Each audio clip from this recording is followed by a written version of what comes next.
Hey, good morning. Good to be back with you. You know, I love this little story, and it's about seminarians up in New York who are studying hard.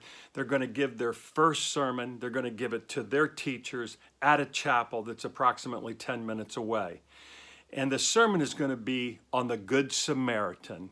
You know, the idea that in the gospel there's a man that's laying in the road and needs assistance, and a Good Samaritan stops and helps him. That's the sermon that they're going to be giving. But that's not the real assignment. The real assignment is, will these seminarians be Good Samaritans themselves? And so what the teachers had done is they had planted a man in the road who's really in distress. He's bloodied, bruised, and he needs help. And so they give the directions to the students and they tell them the chapel's approximately 10 minutes away and you need to go and give that sermon.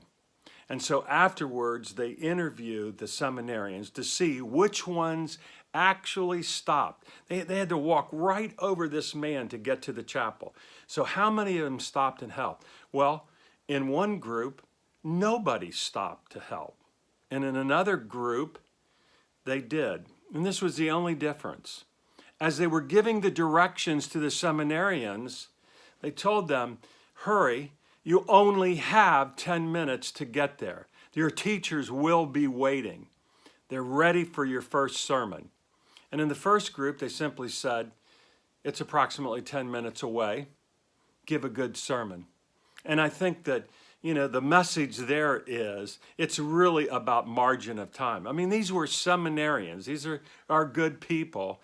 But sometimes the constraints of rules and hurry and get there, I think it's emblematic of what happens many times in our own family and in the business setting. You can just see it, that leaders are so pressed for time and there's so many things to do and there are people who need help and leaders are walking past these people and not really giving them the attention that they need or the direction or the help that they need. And think about us, I think of myself as parents. How many times when our kids were younger and they come up to me and, Daddy, you know, I want a little bit of your time. And I'd say, let me finish this email. I'll be with you in a minute. 20 minutes later, I go back and they've forgotten about it. But it was an opportunity for me to stop and really be a part of their lives.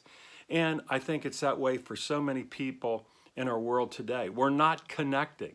We've got so many things that are on our plate, and it's about that margin of time. So lesson for me is definitely to allow margin in my day, to be able to connect with others. And maybe a challenge for you too is that how are you connecting? What kind of margin of time are you allowing for yourself, you know, to be out there and be ready for others to offer any kind of assistance, you know, that you can.